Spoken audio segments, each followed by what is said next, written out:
Well, now, Portugal's Prime Minister has unveiled government plans to slash 30,000 public sector jobs as part of austerity measures to satisfy international creditors.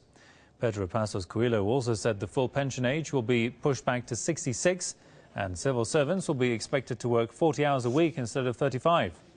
The measures are aimed at ensuring that the government meets the demands of the EU and the International Monetary Fund. Portugal has followed many other countries in the Eurozone by embarking on austerity programs. The move has triggered widespread dissatisfaction across the country.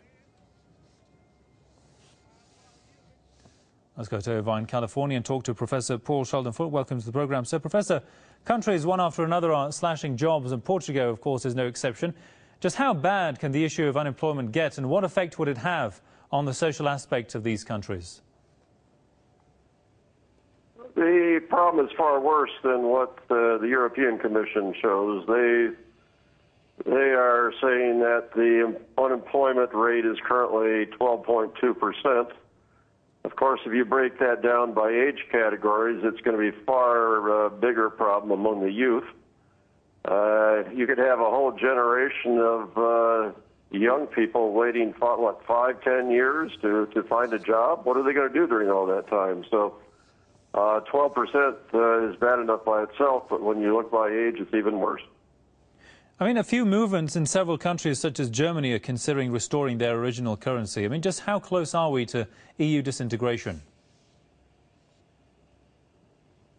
I appreciate the comments of President Higgins of Ireland. He called it a moral crisis.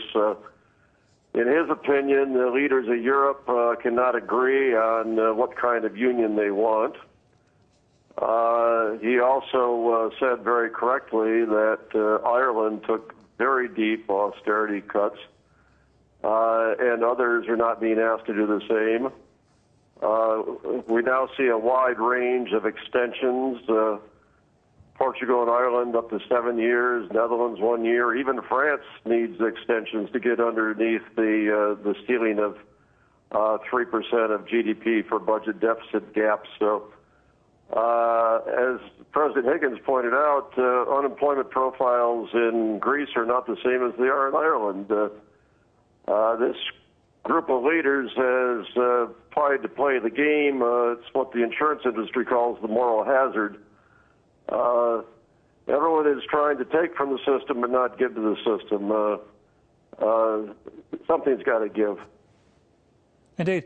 I mean, the issue of EU disintegration, how well does that fit and sit with the United States? I mean, is it good or bad for the U.S. economy?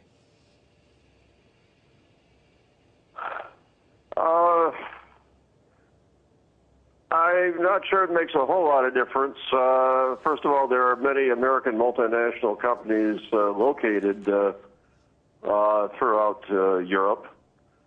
And they're doing business like any other European business and will be affected in general by what happens in those individual countries. Europe is the one that is so heavily dependent upon exports outside of Europe for its growth. It's one thing to say that austerity was done too quickly, but where's the growth going to come from? So we give a country 7 years extension to find a way to grow its economy.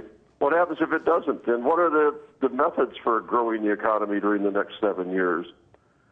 So I think it's larger a problem to Europe than it is to America. Indeed. Well, we'll leave it there for the timing. Many thanks to Professor Paul Sheldon-Foote from Irvine, California. Thanks for your time there, sir.